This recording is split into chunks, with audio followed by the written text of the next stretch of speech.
Debt, debt, debt. We all have it. Hi, my name is Diana Butler, and I am a mortgage expert with Dominion Lending.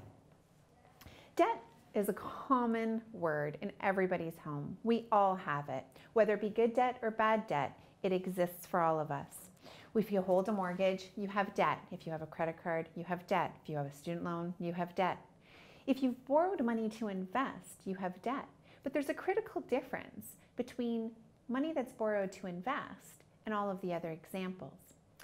So bad debt is any consumer debt for a purchase of goods or services, where good debt, and that is a technical term, is any money that is used to invest. So it can be borrowed to invest, and that is considered a good debt. So why is this important? Well, the fact that there's a difference between good debt and bad debt really helps us refute the case that you need money to make money. Because all you really need now is the ability to borrow money to make money. So if you're borrowing debt in order to invest, say for example in a mortgage, then you're going to actually be earning this spread. So for example, you go to the bank and you take out a loan for 4%. That's debt, but it's good debt. You take that money and you invest it in a mortgage whereby you're earning 12%. So now you're earning actually an 8% spread that's going directly to your pocket. Now the bonus of this whole situation is that any money borrowed for the purposes of investing, for example good debt, is also tax deductible. Now it doesn't matter what you're borrowing this money for as long as it's investment purposes. You can invest it in a mortgage, you can invest it in a rental property, you can invest it in mutual funds.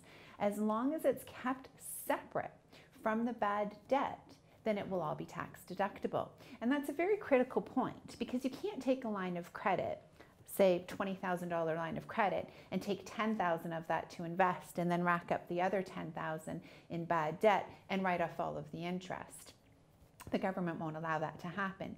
So you really do need to keep the two forms of debt kept very separate so that when it comes to doing your taxes, there is a clear delineation and a clear understanding of what interest is actually accounted for bad and what is accounted for good. You won't get any benefit from bad debt. And that's why the government, the banks, everyone around is constantly pushing you to get rid of your debt because it impacts your cash flow at the end of the day when you're paying high interest rates. And that impact to cash flow is where people get into trouble and end up having to refinance mortgages for lower interest rates. So anyway, I just wanted to take that time today to explain to you the differences because you don't need money to make money. If you come talk to me, I'll help you learn more about how you can take out these loans and how you can use that to create your wealth for the future. Thanks very much. If you have any further questions on it, again, my name is Diana and my phone number is 905-630-6463. Thank you.